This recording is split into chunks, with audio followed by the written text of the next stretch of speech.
हाँ जी students, next को continue करते हैं अपने टॉपिक को बफ़र का मैंने आपको सॉल्यूशन बताया था इसमें कि बफ़र का सॉल्यूशन जो होता है हमारा बनता है एक स्ट्रॉन्ग एसिड और वीक बेस से बनता है। ठीक है, अब यहाँ पे हमारा एक सोल्ट की फॉर्मेशन होती है। ठीक है, एक सोल्ट की फॉर्मेशन होती है प्लस H2O रहता है हमारा। अब जैसे मैं यहाँ पे जब बफ़र बनाऊँगी तो बफ़र का सोल्यूशन बनाने के लिए मुझे चाहिए एक वीक एसिड और एक स्ट्रॉन्ग बेस चाहिए। ठीक है, अब अगर स्ट्रॉन्ग एसिड और स्ट्रॉन्ग बेस लूँगी तो वो बफ़र नहीं बन सकता। ऐसे ही वीक एसिड और वीक बेस लूँगी तो वो भी नहीं बन सकता।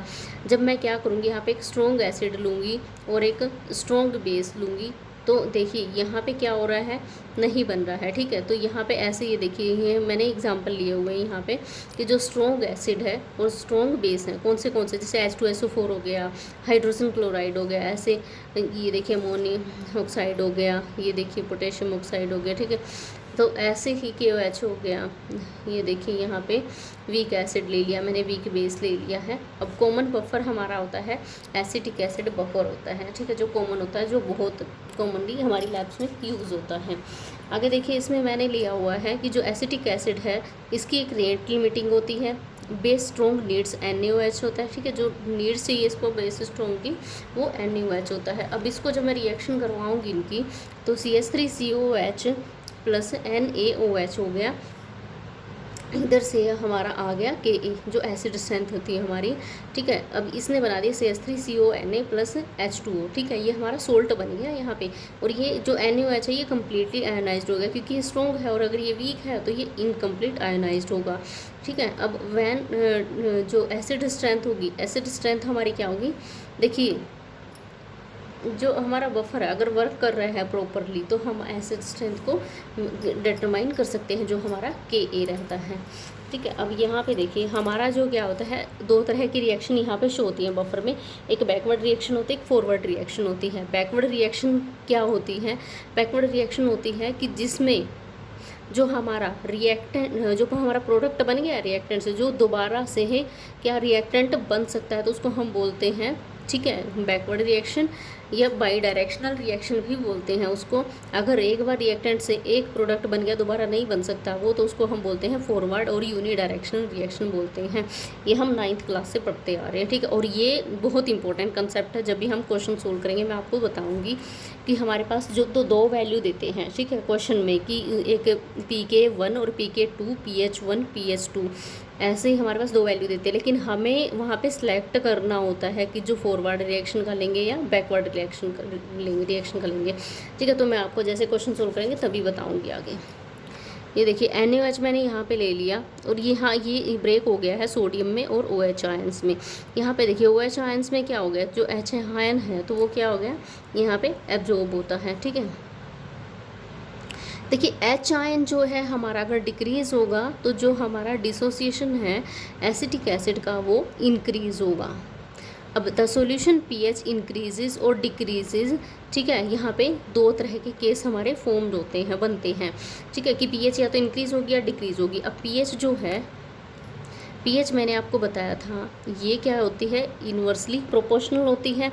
अगर मैं pH बढ़ाऊंगी तो ये क्या हो जाएगा, ये डिक्रीज़ हो जाएगा ऑटोमेटिकली। अगर मैं इसको इंक्रीज़ कर दूंगी तो ये क्या हो जाएगी, pH डिक्रीज़ हो जाएगी। ये देखिए जो H+ आयंस की, ठीक है, वो हमारी वैल्यू होती हैं वो क्या होती है, इंक्रीज़ हो जाती है। ठीक है, इंक्रीज़ होती है जब रिएक्शन बैकवर्ड शिफ्ट होती है। ठीक है, और जो हमारा एसिड होता है, ठीक है, जो हमारा एसिड होता है वो क्या हो गया, वो इंक्रीज़ हो जाता है। ये देखिए जैसे मैंने यहाँ बताया pH इंक्रीज़ हो रही है, H हमारा डिक्रीज़ हो रहा है, रिएक्शन बन रही है, और जो हमारा जो कॉन्जुगेट एसिड था, ठीक है, वो क्या हो रहा है, हमारा इंक्रीज़ हो रहा है। ठीक है, ऐसे ही हमारा Ka है, Aka भी आ जाएगा। ठीक है, अब जैसे कि मैंने यहाँ पे कम्प्लीटली आयोनाइज्ड का एग्जांपल ले लिया, यहाँ पे फास्ट आयोनाइजेशन हो रहा है। अब जैसे कि ये देखिए यहाँ पे 1 NaOH ले लिया मैंने, Na+ और OH नेगेटिव में ब्रेक हो गया। वैसे ही 1 मोलर बेस था, यहाँ पे 1 मोलर कॉन्सेंट्रेशन थी, 1 मोलर था तो 1 था, तो ऐसे ही मेरा यहाँ पे क्या आ जाएगा, जो कॉन्जुगेट बेस है वो सोल्ट को फॉर्म करेगा। ठीक है, अब मेरा पेयर क्या रहेगा, कॉन्जुगेट एसिड और कॉन्जुगेट बेस। ठीक है, हाँ जी, इसमें देखिए मैंने यहाँ पे एक स्ट्रॉन्ग और वीक का एग्जांपल लिया हुआ है। देखिए यहाँ पे मैंने लिया हुआ है स्ट्रॉन्ग एसिड का और यहाँ पे मैंने लिया हुआ है वीक एसिड का। अब स्ट्रॉन्ग एसिड में मैंने ले लिया हाइड्रोजन क्लोराइड और यहाँ पे ले लिया मैंने एसिटिक एसिड। एसिटिक एसिड ये देखिए यहाँ पे कम्प्लीटली आयोनाइज्ड हो रहा है और ये इनकम्प्लीट आयोनाइज्ड हो रहा है। यहाँ पे देखिए यहाँ पे क्या हो रहा है कि salt is equal to acid, ratio जो है इनका इक्वल आ रहा है, यहाँ पे भी इक्वल आ रहा है, ठीक है। यहाँ पे क्या है, सोल्ट और बेस है, ठीक है। और यहाँ पे मैंने देखे, मैंने इनका रेशो बहुत अच्छे से माइंड में रखना है क्योंकि ये पेपर में क्वेश्चन आते हैं इसके सोल्ट और एसिड के, ठीक है। अब देखिए आगे इसमें जो formed salt binded with sodium, ठीक है। यहाँ पे क्या होता है, जो सोल्ट फॉर्म हो गया वो किसके साथ बाइंड होगा, सोडियम के साथ बाइंड हो जाता है, ठीक है। पहले तो मैं इनका कर रही हूँ, फिर इसका और इसका मिक्स करूँगी, ठीक है। अब यहाँ पे मैंने 3 फिनोमेना ले लिए। यहाँ पे 3 तरह के हमारे पास कंडीशन प्रोड्यूस होंगी, ठीक है। 3 तरह की कंडीशन कैसी होंगी, या तो सोल्ट और एसिड जो हमारा है एक तरह से बेस, ये हमारा क्या आ जाएगा, इक्वल आ जाएगा, ठीक है, हमारा इक्वल आ जाएगा रेशो। या फिर हमारा क्या होता है, या तो हमारा क्या आएगा कि जो सोल्ट है वो मोर देन एसिड होगा, और अगर हमारा सोल्ट है लेस देन एसिड होगा, ठीक है। ये देखिए सोल्ट कॉन्सेंट्रेशन हमारी आ गई, हिजन हमने ले ली यहाँ पे pH is equal to PK plus log into salt by acid. जो pH होती है डिपेंड्स होती है एसिटिक एसिड पे, ठीक है। अब यहाँ पे ये देखिए मैंने यहाँ पे वैल्यू निकाल ली है, pH is equal to PK plus log. अगर मैंने यहाँ पे इनकी वैल्यू 1 लिख दी, ठीक है, जो ये रेशो है, अगर इसकी वैल्यू मैंने 1 लिख दी तो यहाँ पे मेरे पास लॉग 1 इज इक्वल टू 0 आ गया। ऐसे ही pH is equal to PKA plus 0 था तो यहाँ पे pH is equal to PK। तो मैं कह सकती हूँ कि जो pH है वो किसके इक्वल होता है, PKA के। अगर pH इंक्रीज़ होगा तो PKA भी इंक्रीज़ होगा, ठीक है। दोनों की वैल्यू सेम रहेगी, ठीक है। आगे देखिए इसमें बहुत इंपॉर्टेंट कंसेप्ट आ रहा है, ठीक है। ये देखिए CH3 COH NaOH ये मैंने ले लिया, यहाँ पे ये वीक ले लिया, ये स्ट्रॉन्ग ले लिया। यहाँ पे देखिए मेरे पास सोडियम एसीटेट बन रहा है, ठीक है, सोडियम एसीटेट बन रहा है और एक वाटर मॉलिक्यूल बन रहा है, ठीक है। ये मेरा सोल्ट है और ये वाटर है, ठीक है। 2 फॉर्मेशन हो रही है यहाँ पे, ठीक है। अब यहाँ पे देखिए इसके पास क्या है, rate limiting of salt formation, और ये डिपेंड करेगा, ठीक है, किस पे डिपेंड करेगा, ये एसिटिक एसिड पे डिपेंड करेगा। अब ये क्या करता है, इसके पास पावर होती है प्रोटॉन को डोनेट करने की, ठीक है। अब सोडियम एसीटेट है हमारा, सोडियम एसीटेट में क्या है कि सोडियम कंप्लीट होता है। अब यहाँ पे देखिए मैंने यहाँ पे रेशो ले लिया है इसका, ठीक है। अब ये देखिए ये चीज़ हमारी बहुत इंपॉर्टेंट है, अगर salt is equal to acid हमारा इक्वल आता है तो pH is equal to PK भी इक्वल है, इतना ही हमारा pH is equal to PK भी होगा। अब अगर सोल्ट हमारा मोर देन एसिड है तो pH also more than PK।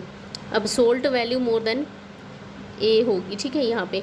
अब salt is less than A है तो यहाँ पे pH भी क्या होगा, लेस देन PK हो रहेगा। अब मैंने देखो यहाँ पे ले लिया strong acid plus weak base ले लिया, ठीक है। ये एसोसिएशन और डिसोसिएशन हो सकता है, ठीक है, ऑफ प्रोटोनेशन का, ऐसे ही ये ले लिया मैंने। अब आगे देखिए इसमें स्ट्रेंथ ऑफ एन एसिड और स्ट्रेंथ ऑफ एन बेस, ठीक है। ये क्या होता है कि स्ट्रेंथ ऑफ एसिड और बेस होता है कि डिसोसिएशन होगा या एसोसिएशन होगा।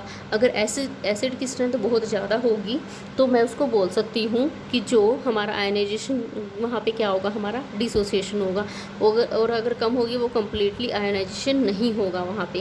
अब pH और PK का रिलेशन देखिए, यहाँ पे pH और PK का रिलेशन हमारा क्या आता है, pH is equal to PK plus log, ठीक है। ऐसे ही POH का निकालूंगी तो PKB प्लस लॉग आ जाएगा, ठीक है।